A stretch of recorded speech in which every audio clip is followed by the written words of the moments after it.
Bom, hoje o nosso assunto é a quebra do sigilo financeiro, bancário e fiscal. Então vamos fazer o seguinte, vamos esquecer um pouco os slides por hora, nem vou colocar slide nenhum. Eu queria que vocês abrissem realmente a Lei Complementar 105 de 2001. Eu queria que vocês abrissem a Constituição Federal de 1988, que nós vamos bater um papo inicial sobre esta cautelar e depois a gente vê aí o que a gente complementa nos estudos, beleza? Fiquem tranquilos, o professor não deixa vocês na mão em relação ao material. O material, inclusive, já tem o link aqui que eu vou disponibilizar no final da aula, tranquilo? Um PDFzinho aí para vocês. Fiquem tranquilos contra isso. Mas por uma questão estratégica, quem assiste as minhas aulas já sabe, eu prefiro que vocês foquem no professor, foquem nos comentários, foquem na interação, desliguem os áudios acima de tudo, porque isso é muito importante, que lá no final eu disponibilizo um PDF para vocês, tranquilo? De forma que vocês possam complementar os estudos. Vamos lá, gente. Professor, chega de papo furado, que eu quero aula. Então, vamos para a aula. Então, anotem aí no caderno de vocês. O assunto hoje é a quebra do sigilo financeiro, bancário e fiscal. Já vou dizer que é uma peça fácil. Já vou dizer que não é uma peça que demanda complexidade para ser feita. É uma peça que demanda uma certa complexidade de identificação, talvez, mas para ser feita, não é uma peça difícil, beleza? Então, gente, é o seguinte, convenhamos que a intimidade e a privacidade das pessoas é uma cláusula pétrea. É uma cláusula pétrea prevista na Constituição Federal de 1988, especificamente no artigo 5º, inciso 10 da Constituição. Lá existe um direito fundamental à intimidade e à privacidade das pessoas. Direito fundamental importantíssimo, previsto na nossa Carta Magna. E a partir desse direito fundamental, o Estado e nem os particulares poderão ter acesso à nossa intimidade, ao que acontece nos nossos lares em sentido amplo.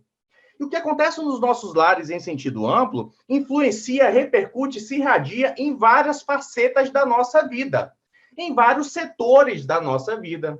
E um desses setores, com certeza, sem sombra de dúvida, são as nossas informações financeiras, são as nossas informações bancárias, são as nossas informações fiscais. Pensa comigo, que se você tiver acesso ao cartão de crédito do professor, à lista do cartão do que o professor gasta, ao extrato bancário do que o professor gasta, ou vice-versa, se eu tivesse acesso ao extrato bancário do que vocês, alunos, gastam. Bom, no meu caso, eu acho que seria fácil saber o que vocês gastam. Normalmente, vocês gastam com cursos, apostilas e PDFs, não é isso? Mas, gente, tirando a brincadeira à parte, perceba que existe uma invasão muito grande se você tiver essas informações. Você vai saber sobre eventuais vícios que aquela pessoa tem, você vai saber sobre eventuais hábitos que aquela pessoa tem, onde ela comprou ou deixou de comprar. Claro que isso aí vai trazer um constrangimento grande daquela pessoa que está sendo atingida por essa violação ilegal. Então, pensando nisso, a Constituição Federal foi mais que clara no sentido de garantir a privacidade e intimidade, não somente dos nossos lares, mas também dos nossos dados pessoais, mas também dos nossos documentos, mas também da nossa declaração de imposto de renda, do nosso cartão de crédito, do nosso extrato bancário. Tudo isso aí precisa ficar, sim, resguardado sob uma esfera de sigilo, certo? Então, esse é o primeiro passo. Mas eu pergunto para vocês, esse sigilo tem que ser absoluto? Não. Esse sigilo não tem como ser absoluto, porque nenhum direito fundamental da Constituição Federal está, digamos assim, gravado de absolutismo. Nós sabemos que os direitos fundamentais previstos na Constituição Federal, eles podem, em algumas formas, de algumas vezes, serem quebrados por vários tipos de interesses, principalmente estatais, no cometimento de crimes, por exemplo. Na verdade, no cometimento de crimes, não.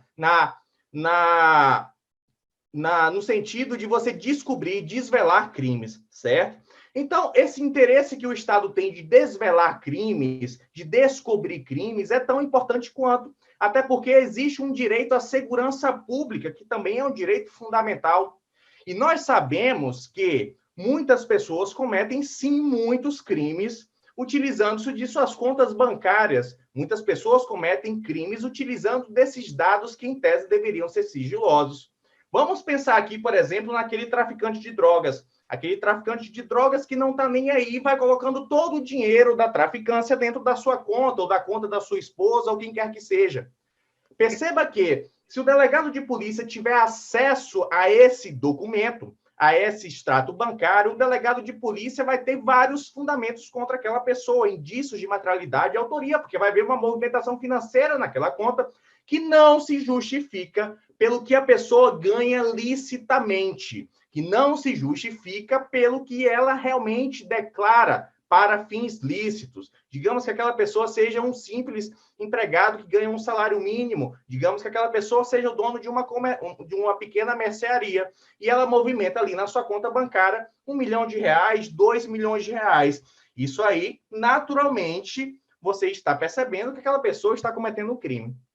Então, o que eu quero que vocês percebam é o seguinte, que é muito interessante, sim, este modelo para o delegado de polícia de afastar o sigilo bancário, financeiro e fiscal no intuito de desvendar crimes, no intuito de trazer a materialidade e os indícios de autoria com relação aos delitos que, porventura, possam existir, certo? Então, agora, já vamos trabalhar com alguns artigos fundamentais para a sua peça.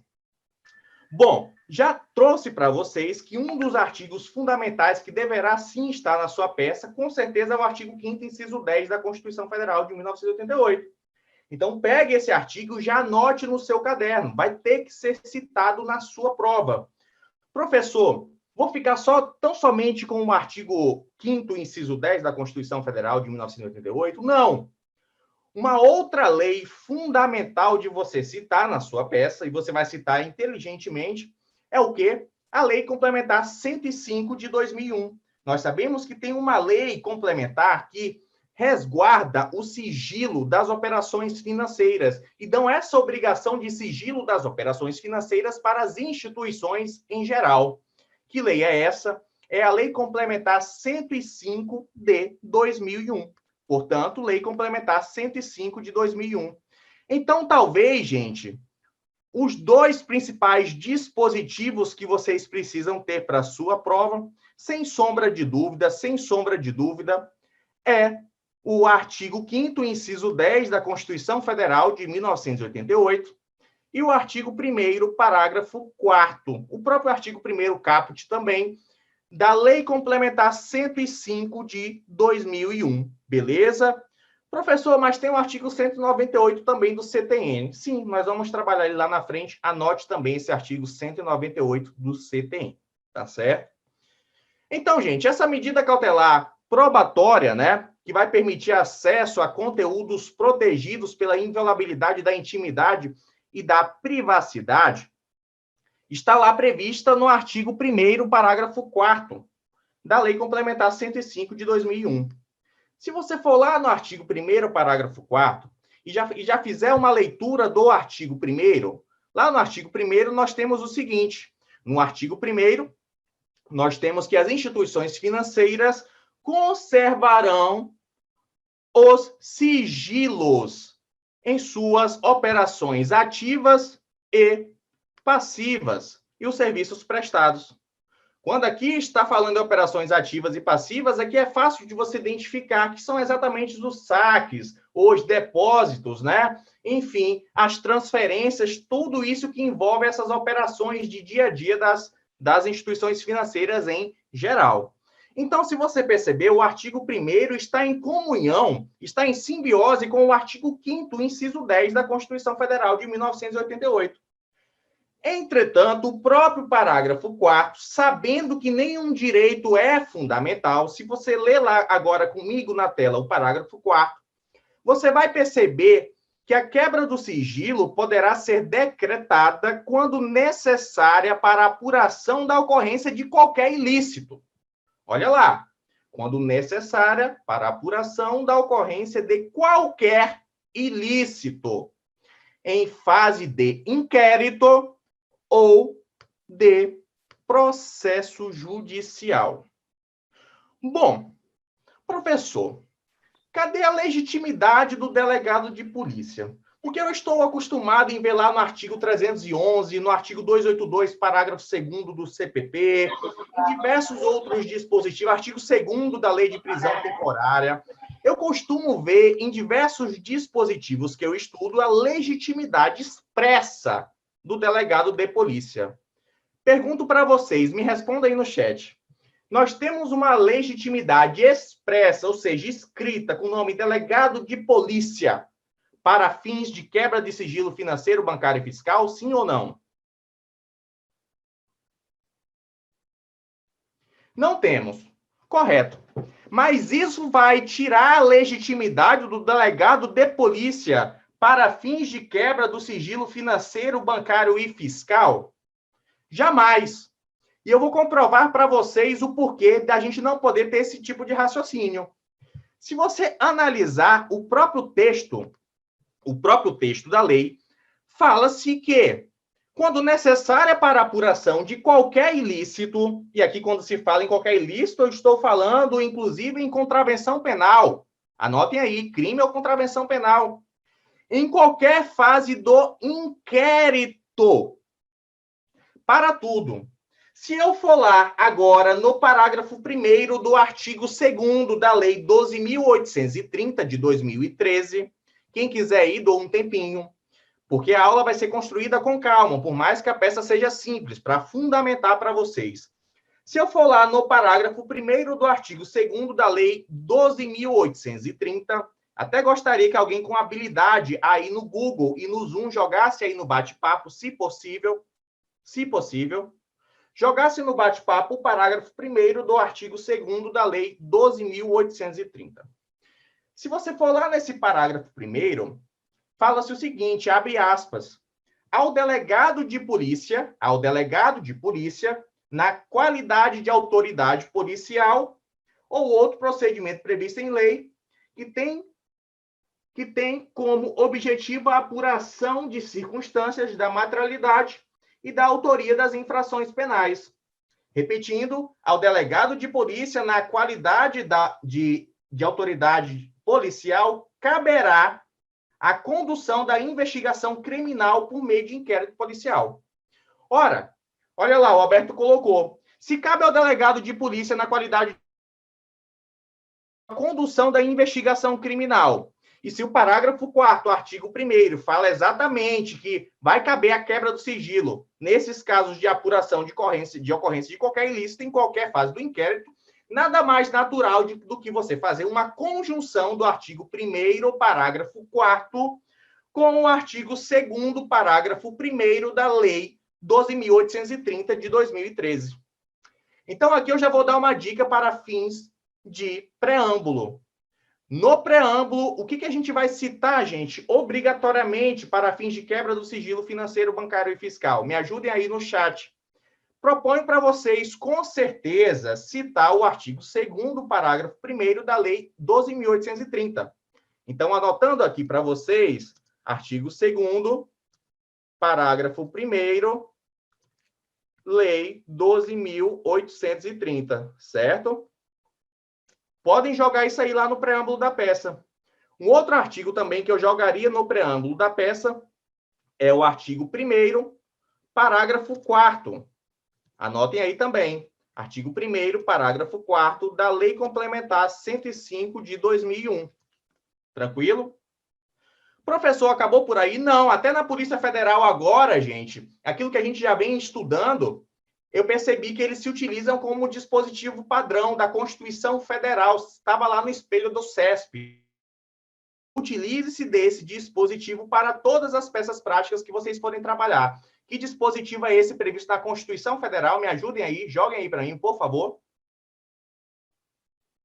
Artigo 144, parágrafo 4º da Constituição Federal de 1988. Estava lá expressamente no preâmbulo da Polícia Federal. que a gente vem demonstrando aí em várias aulas que a gente já trabalhou, certo?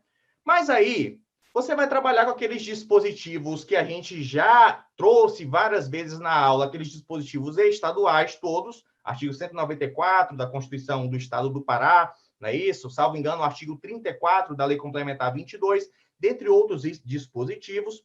Mas, voltando para os dispositivos específicos e fundamentais, que eu não queria que vocês esquecessem nesta peça, é exatamente o artigo 1º, parágrafo 4º da Lei Complementar 105 de 2001 e artigo 2º, parágrafo 1º da Lei 12.830, bem como o artigo 144, parágrafo 4º da Constituição Federal de 1988. Bom, agora olhem para a tela aí, que vocês vão ver nos slides o seguinte. Lá no parágrafo 4º do artigo 1º, existe uma lista de crimes. Uma lista de crimes que vai caber, naturalmente, a quebra de sigilo financeiro, bancário e fiscal. Esta lista de crimes é taxativa, como, por exemplo, lá na prisão temporária, ou esta lista de crimes é exemplificativa e você pode trabalhar com qualquer crime para fins de quebra? Pessoal, esta lista é exemplificativa. O que eu quero dizer é que não precisem ficar cautelosos na hora da sua peça em saber se vai caber ou não a quebra do sigilo financeiro, bancário e fiscal por conta do crime cometido. Qualquer crime, se você analisar a necessidade, vai caber. Tranquilo? Professor, antes que você avance, quando vai caber realmente uma quebra de sigilo financeiro, bancário e fiscal? Gente, na hora da peça, eu vou dar a seguinte dica para vocês. Viu que a peça, o examinador trouxe número de agência bancária, trouxe número de conta, trouxe nome de banco, é quebra de sigilo bancário na certa. Ele está querendo isso de você, beleza? Viu também que o examinador está falando muito sobre imposto de renda. Viu que o examinador está falando muito sobre desproporção patrimonial entre o que a pessoa faz licitamente e o que realmente está ocorrendo na vida dela, na vida fática dela. A pessoa tem um apartamento, a pessoa tem um iate, a pessoa tem uma casa grande, a pessoa tem vários carros importados e a pessoa não tem comprovação de renda nenhuma, não faz nem imposto de renda dessa história. Aí você vai partir também para a quebra do sigilo fiscal dessa pessoa. Mas aí, professor, você está trabalhando aqui a quebra do sigilo bancário, você já me explicou mais ou menos, é aquela questão de agência, conta, isso aí é tranquilo. O senhor já trabalhou também com relação à quebra do sigilo fiscal. Aqui eu quero que vocês vinculem mais a imposto de renda, beleza? E como que fica a quebra do sigilo financeiro? Afinal de contas, qual é a diferença da quebra do sigilo financeiro e do sigilo bancário? Podem me ajudar? Pessoal, a diferença é muito tênue e não é complexa, não. Eu vou dar uma dica aqui para vocês. Por exemplo, o Alberto possui uma conta na XP Investimentos. O XP Investimentos é uma agência financeira, não é uma agência bancária propriamente dito. Perceba que pode ser interessante para a Polícia Federal ou a Polícia Civil ter acesso também às ações que uma pessoa tem, às ações que uma pessoa investe, enfim, acesso a esses documentos que não necessariamente estão dentro das instituições bancárias. Concordam comigo? Então, aqui nós estamos diante de uma quebra de sigilo financeiro. Quebra de sigilo financeiro em sentido amplo, gente, vai ser ações, vai ser cartão de crédito, extrato de cartão de crédito, tudo que não é relacionado diretamente àquele tradicionalzão depósito e saque de um banco, Bradesco, Itaú, por exemplo. Mas, professor, isso é interessante para mim, para eu trabalhar numa peça prática? Olha, eu entendo que sim. Muitos de vocês simplesmente fazem aquele pedido genérico. Quebra do sigilo financeiro, bancário e fiscal. Eu não vejo problema nenhum nesse pedido genérico.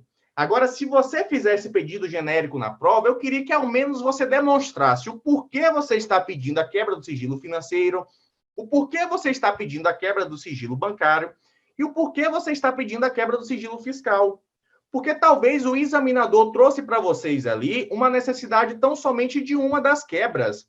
Essas quebras, por mais que sejam irmãs gêmeas, elas não são irmãs siamesas, beleza?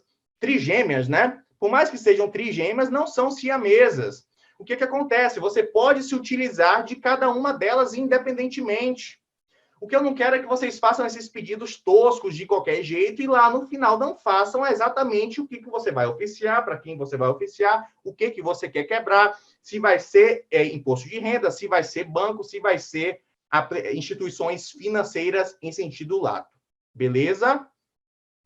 Vamos lá. Eu vou ler aqui a pergunta do Bruno. O Bruno perguntou o seguinte: professor, eles falaram que vão colocar o material de apoio. Seria as leis de legitimidade para o delegado ou dos dispositivos da própria peça? Se for esse último, aí ficaria bem de graça. O material de apoio, gente, você está falando do material de apoio para a prova, não é isso? Eu confesso que isso aí, para mim, também, eu não sei exatamente como será feito, tá, Bruno? Eu acredito que eles vão dar o material básico de apoio, as leis básicas de apoio. Não acredito que estará ali todos os dispositivos processuais penais e dispositivos penais. É só uma opinião minha. Isso aí está nebuloso. Eu fico com medo de dar alguma afirmação que não seja legítima para vocês, até porque é muito estranho isso de material de apoio, certo? Então, vamos ter que esperar realmente a prova para a gente saber o que vai acontecer, beleza? Com relação ao material de apoio da aula, como eu disse para vocês, estará disponibilizado no final da aula. Isso eu garanto, tranquilo? Agora, o material de apoio do examinador, não quero adentrar nesse mérito. Vamos lá. Voltando aqui, gente. Continuando, então, eu já expliquei para vocês, de vocês separarem direitinho, já sabem que o rol não é taxativo, já sabem a legitimidade do delegado de polícia. E agora eu queria que vocês tivessem também atenção quanto ao cabimento. Gente, quebra do sigilo. O artigo é o artigo 1º, parágrafo 4º mesmo, não tem como fugir dele para nada. Pode jogar ele lá no preâmbulo, pode repetir ele novamente na parte de cabimento e legitimidade. Se quiser repetir até nos requisitos cautelares, não tem problema. Porque não tem como a gente fugir disso. Para fins de peças práticas, o que eu estou dizendo para vocês é que vai ter que ter uma peça bem fundamentada, isso é óbvio. Mas, com relação aos dispositivos expressos, não são tantos assim que a gente precisa, não. Mas eu queria que vocês tivessem atenção, principalmente a um artigo específico de uma lei específica. Digamos que o caso lá traga para você que existe um grupo de 4 pessoas, esse grupo está ordenado, esse grupo está estruturado, existe uma liderança visível desse grupo, e esse grupo está cometendo crimes acima de 4 anos, certo? Você percebe lá que os crimes cometidos são acima de 4 anos. Nós estamos diante de quê, pessoal? Nós estamos diante de uma... Vamos lá. Organização criminosa. Perfeito. Se você perceber lá, na Lei de Organizações Criminosas, um dos meios de obtenção de prova previsto no artigo 3º, inciso 6, salvo engano, deixa eu ver aqui, inciso 6, é o afastamento do sigilo financeiro, bancário e fiscal. Tranquilo? Então, se na prova vier organização criminosa, eu oriento que vocês citem também o artigo 3º, inciso 6, voltado para o afastamento. Tranquilo? Antes que eu esqueça de responder o Alberto falou o seguinte: se for bancário, basta colocar a lei tal ou posso colocar o 282, parágrafo 2º do CPP? Alberto, eu tenho entendimento que esse artigo 282, parágrafo 2º do CPP, você já sabe disso, inclusive, com relação a esse entendimento que eu tenho. Por mais que ele esteja voltado principalmente para as cautelares pessoais, que seriam, por exemplo, a prisão preventiva, a própria prisão temporária e medidas cautelares diversas da prisão, esse dispositivo de legitimidade do delegado de polícia, eu entendo que eles pode ser útil, sim, para qualquer cautelar que você queira se utilizar. Então, Alberto trouxe mais uma informação útil para todos vocês, tá bom, gente? Se lá na legitimidade do delegado de polícia vocês quiserem jogar também o artigo 282, parágrafo 2º do CPP, não há problema nenhum. Agora, Alberto, desde que você não esqueça esses outros que são mais importantes de identificação, que é exatamente o artigo 2º, parágrafo 1º da Lei 12.830, bem como esses outros que eu já expliquei anteriormente. Beleza? Suprida a dúvida? Vamos lá. Continuando aqui, pessoal. Exatamente, você pode citar todos esses dispositivos e bem como o artigo 282, parágrafo 2º, não tem problema nenhum não. Tanto para bancário, quanto para financeiro, quanto para fiscal, beleza? Vamos lá, continuando aqui, gente.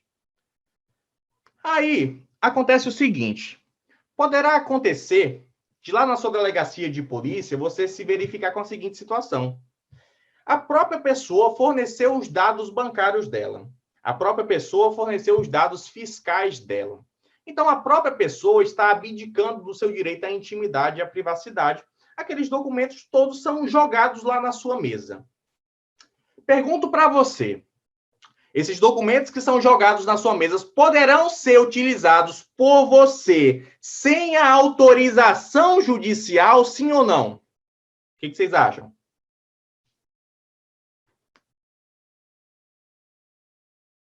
O que vocês acham?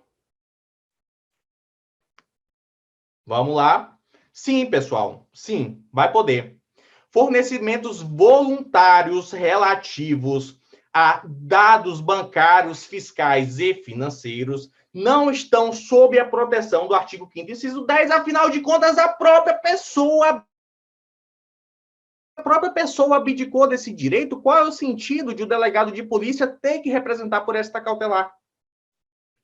Então, perceba que se isso acontecer na prova, se o examinador quiser te colocar nessa casca de banana, eu acho improvável. Isso aqui eu estou falando mais para uma primeira fase, é uma aula que está servindo tanto para a primeira quanto para a segunda fase. Fornecimentos voluntários de documentos, naturalmente, que você não vai precisar fazer esse pedido, não, tá? Gente, aqui vale para tudo, tá? Agora, o único cuidado que vocês têm que ter como delegados de polícia é registrar aquilo formalmente, fazer um termo de entrega voluntária. Faz esse termo de entrega voluntária e coloca as partes para assinar. Tranquilo? Vamos lá. Continuando aqui, gente, já trouxe para vocês a diferença do sigilo financeiro, do sigilo bancário, do sigilo fiscal. Uma outra questão que precisa ser trabalhada também, naturalmente, são os requisitos cautelares. Pergunto para vocês, na sua quebra do sigilo financeiro, bancário e fiscal, nós não teremos aqueles detalhes ricos de requisitos cautelares, por exemplo, da preventiva, que está lá no artigo 312. Mas isso aí não tira a necessidade. Acabei de ler, inclusive, o professor Nestor Távora no mesmo sentido. O professor Renato Brasileiro trabalha isso. Todos os professores são unânimes, tanto no sequestro, quanto, por exemplo, nesta quebra do sigilo financeiro, bancário e fiscal. Eles são unânimes que você precisa demonstrar, sim, os requisitos cautelares. E os requisitos cautelares, pessoal, da materialidade, da autoria, da quebra de sigilo financeiro, vai estar exatamente no que o examinador passou para você, certo? Vai pegar aquelas informações e vai colocar na peça. O periculum in mora também, que é o risco de perecimento do direito pela demora na concessão da medida, naturalmente tem que estar na sua peça. Você vai dizer para o examinador que a demora na concessão dessa medida poderá haver aí um prejuízo para as investigações, um prejuízo para a conclusão do inquérito, enfim, você vai trazer ali as informações que demonstram para o examinador o perecimento do direito. Então, a palavra mágica é perecimento do direito. Tranquilo? Bom, gente, continuando então, já demonstrou os requisitos cautelares, ou seja, a materialidade, indícios de autoria. Acho também relevante você trabalhar um texto na sua peça de quebra de sigilo financeiro, bancário e fiscal, quem quiser anotar aí, que é a proporcionalidade da medida, certo? A proporcionalidade da medida, a adequação dessa medida, demonstrar que nenhum direito é absoluto, que alguns direitos podem ser relativizados, como, por exemplo, quando imperar ao lado outros direitos tão importantes, igual simetria, a exemplo da segurança pública.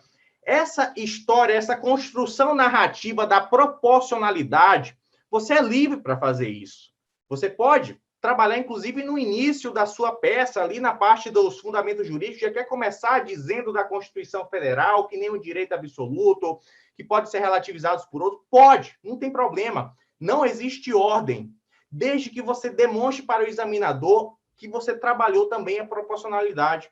Desde que você demonstre por meio de argumentos para o examinador que você trabalhou, que aquela peça era necessária, que era adequada, que era proporcional para aquele caso concreto. Beleza? Então, a estruturação que eu proponho para vocês é sempre muito parecida. Quem já assiste minhas aulas conhece. Fique à vontade para você escolher a melhor para você. Mas eu sempre gosto que vocês ali, na fundamentação jurídica, demonstrem, acima de tudo, cabimento e legitimidade. Demonstrem, acima de tudo, a infração penal, quais foram os crimes cometidos. Lá no gabarito da Polícia Federal tinha isso também, infração penal. Demonstre, acima de tudo, indícios de autoria, de materialidade, da própria necessidade da medida, que é a proporcionalidade. Demonstre o perículo in mora. Demonstrando tudo isso aí, vai ser suficiente para o seu examinador para fins de estruturação, beleza? Então, só para lembrar, cabimento e legitimidade, não se esqueça. Infração penal, não se esqueça. Requisitos cautelares e proporcionalidade da medida. Mas tem outra coisa que não pode faltar na sua peça da quebra de sigilo financeiro, bancário e fiscal. Hoje em dia, vou dar um exemplo prático. Hoje em dia não, há mais de 20 anos, digamos assim, as pessoas abrem as suas contas bancárias desde muito novas, na verdade. Tem gente que abre uma conta bancária desde o seu nascimento. Pergunto para vocês, é interessante para a autoridade policial ter acesso a esses dados bancários desde o nascimento de uma pessoa ou tem que existir uma limitação temporal plausível para o seu pedido? O que vocês acham? Gente, existe uma necessidade de limitação temporal. E qual é o prazo? Digamos que, o que acontece? As leis administrativas, as próprias leis civis falam o seguinte: banco, você tem que guardar os dados dos seus correntistas. Beleza, tranquilo, os bancos sabem disso. A própria Receita Federal precisa guardar os dados dos cidadãos. Mas esses dados vão ser guardados para uma vida toda, para uma eternidade? Por mais que nós, hoje em dia, não trabalhemos mais com papel como a gente trabalhava antigamente, imagine aí se a gente tivesse na época do papel, o que o banco ia ter que fazer? Tem que ter um prédio só para guardar papel. Mesmo hoje, com essa possibilidade de você guardar os dados nas nuvens, nós sabemos que tudo tem um preço na vida, não existe almoço gratuito. Se o banco quer guardar esses dados nas nuvens, ele tem que pagar, beleza? Então, o que acontece? Entendidos disso, o legislador falou o seguinte: olha, instituições financeiras, instituições bancárias, instituições fiscais, guardem os dados das pessoas por no mínimo 5 anos. No máximo, melhor dizendo, guarde por no máximo 5 anos esses dados. Então, gente, sabidos dessa regra que as instituições financeiras, bancárias e fiscais têm este prazo de 5 anos, o que você vai fazer na peça? Vai delimitar temporalmente e vai pedir no máximo dos últimos 5 anos. Tranquilo? Então, delimitado temporalmente, pessoal, o pedido de vocês, nós vamos agora já trabalhar com um modelinho. Modelinho simples, como eu disse para vocês, a aula hoje realmente não demanda nenhum tipo de complexidade.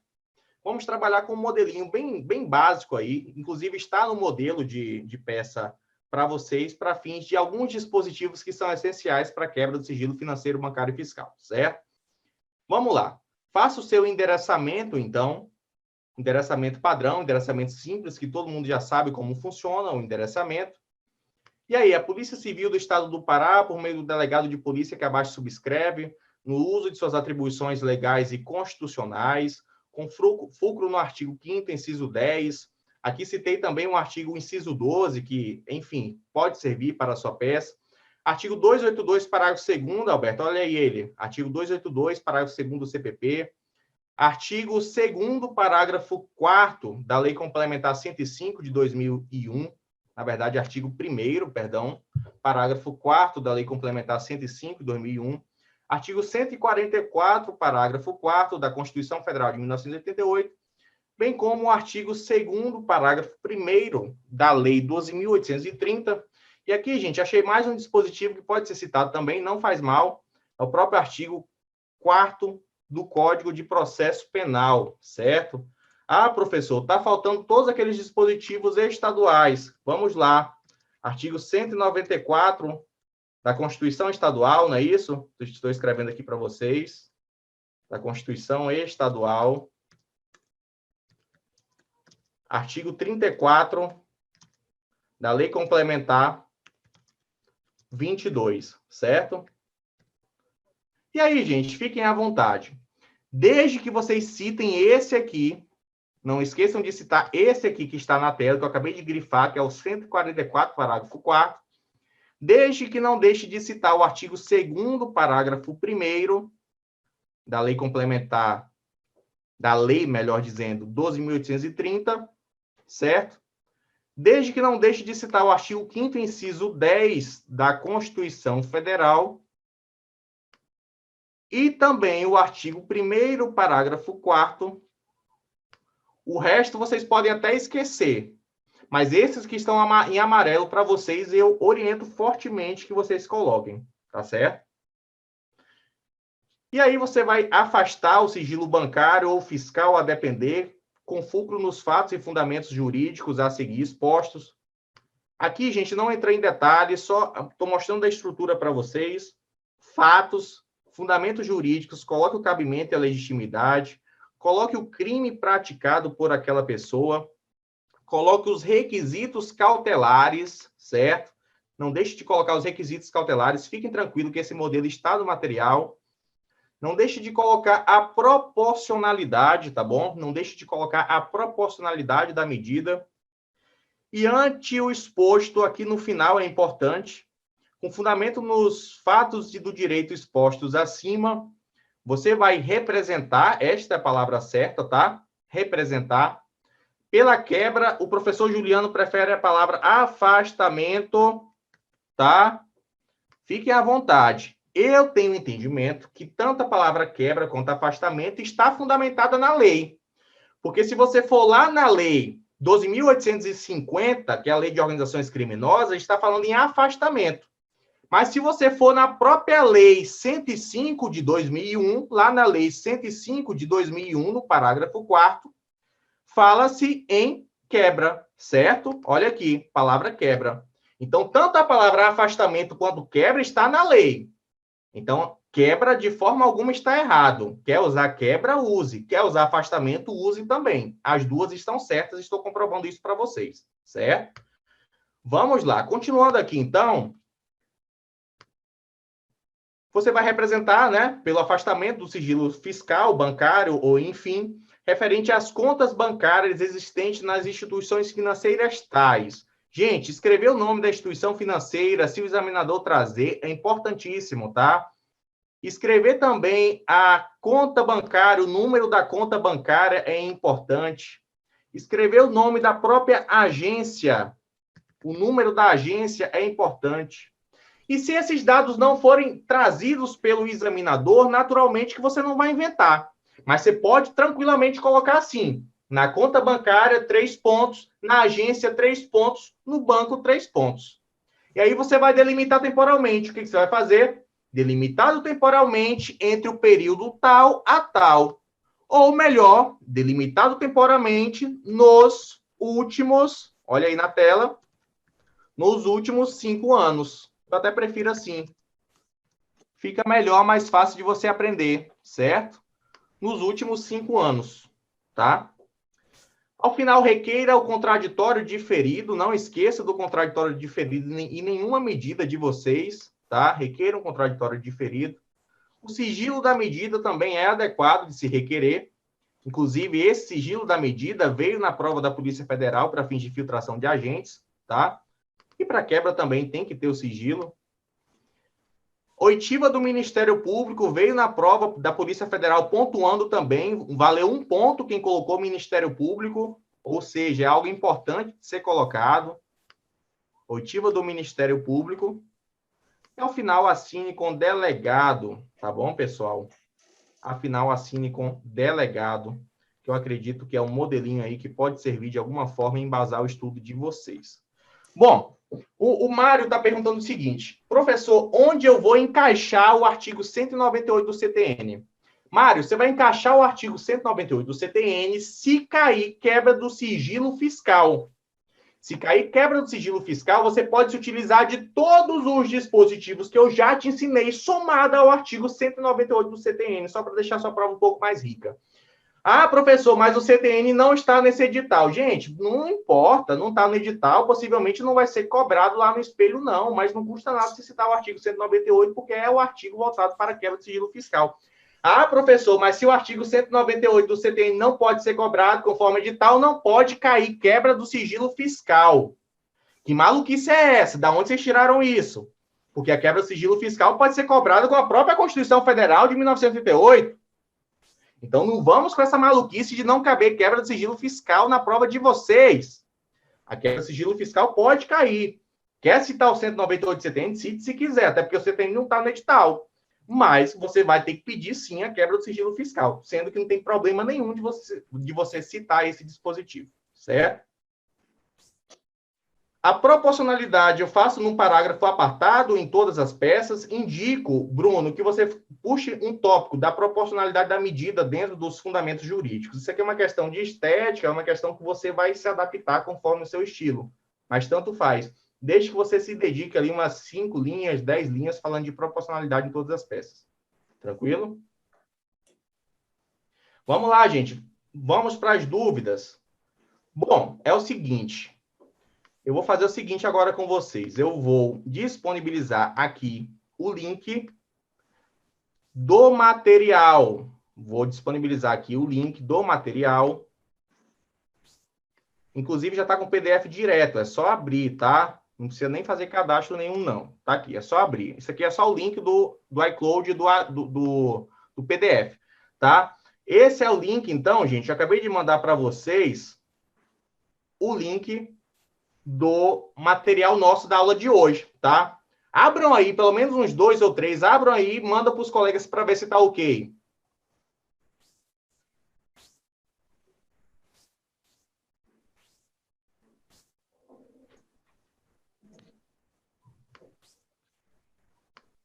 Chegou o link aí, pessoal?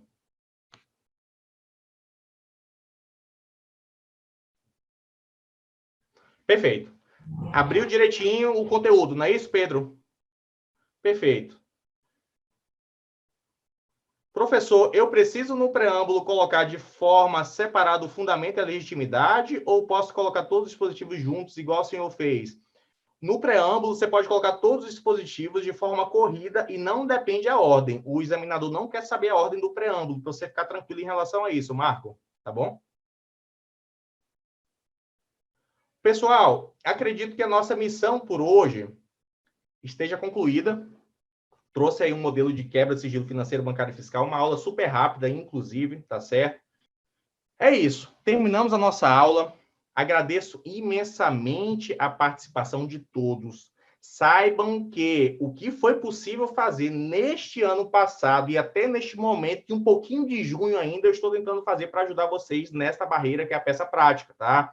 Acredito que terão, sim, sucesso, que vocês passarão, que vocês serão vitoriosos, que vocês, enfim, assumirão esse cargo de extrema importância para a sociedade brasileira, que é o de delegado de polícia. Uma PCPA, bons estudos, nada de moleza, inclusive o professor está estudando desde as 9 da manhã, atualizando o livro. Agora eu vou voltar, vou continuar estudando, e eu quero saber o motivo pelo qual você não vai fazer o mesmo aí, né? Você é diferentão do professor? Você não é, né? Então, se nós estaremos conectados e estudando, se o professor estará estudando aqui, vocês estarão estudando aí também. Beleza, gente? Sem nervosismo, sem ansiedade, vai dar certo. Acredite, se está pagando o preço, vai dar certo.